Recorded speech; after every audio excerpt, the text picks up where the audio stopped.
Health professionals in Dubai are urging parents to get their children vaccinated against the flu to prevent a rise in cases this winter.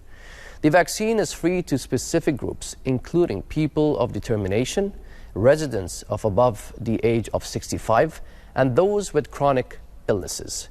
Pregnant women and children aged 5 and below are also eligible. Katie Chambers spoke to Dr. Omendra Narayan, a consultant pediatric pulmonologist at the American Hospital, Dubai. Dr. Narayan, thank you so much for speaking to us. Let's start with our first question. We are heavily in flu season at the minute, coughs and colds everywhere. At what point should parents say, OK, this cough has got too much, I need to see a consultant paediatric pulmonologist like yourself? There are certain things or red flags when you can take your child to a pediatrician and not to a pediatric pulmonologist. So if they have at any stage the fever is not coming down, they're looking unwell, or if they have any breathing difficulty, they are breathing really fast and you have brought the temperature down but they're still breathing fast, then you should see a pediatrician.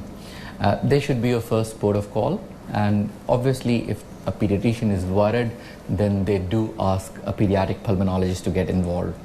A pediatric pulmonologist you can bring directly to a pediatric pulmonologist, but essentially they should have some underlying problem and then they're not doing very well. So that could be asthma, they might be born with something where they're needing help with breathing, or they might have seen various pediatricians and still are not doing well. So what can parents do to prevent their children getting the flu? Many times parents feel that common cold, they will call them as flu.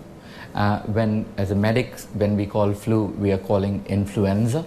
So common colds you can't prevent. But now back to school, in the school, when the temperature dips down, everyone comes back from holidays, they will mix, you will get common cold. And that's allowed, that's not a problem at all. But influenza, when you get it, is high fever, you can become really unwell. Every season I would see at least 5 or 6 children who will need intervention from influenza. And that you can prevent by giving them annual influenza vaccine, and that's very important.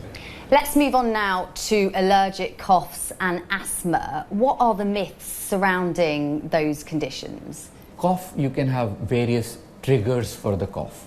If the triggers are allergens, then we call them as allergic cough.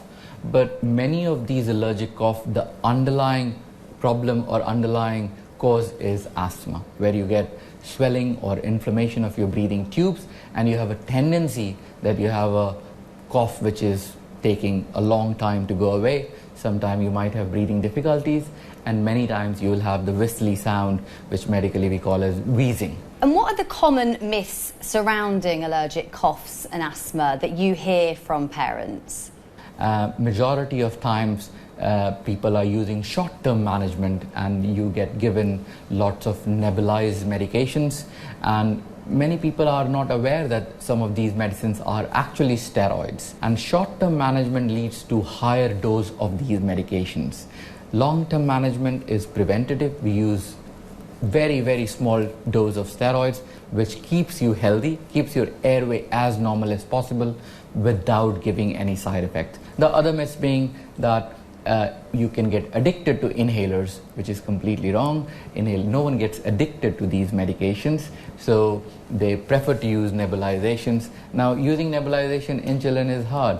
I don't know if you have seen any toddler sitting for 20 minutes patiently. None of the toddler can sit for 20 minutes patiently. Inhalers are much faster, quicker, very effective, or equally effective at a lower dose. Then we have myths that if you use antibiotics, will it affect immunity? Sometimes with infections we have to use the antibiotics. It does not affect your immunity at all. Finally, one of the common myths about influenza, that my child had flu vaccine and they got the flu next day. The vaccine that we use, they are injections, they are inactivated viruses. So the vaccine itself does not lead to influenza. It takes a couple of weeks before you can get the preventative effect. So it might be that in the next few days, if you've got it, the exposure to influenza was already there. Dr. Narayan, thank you so much for speaking to us today. Really good to hear some of those myth busters surrounding coughs and colds and, of course, the flu. Thank you.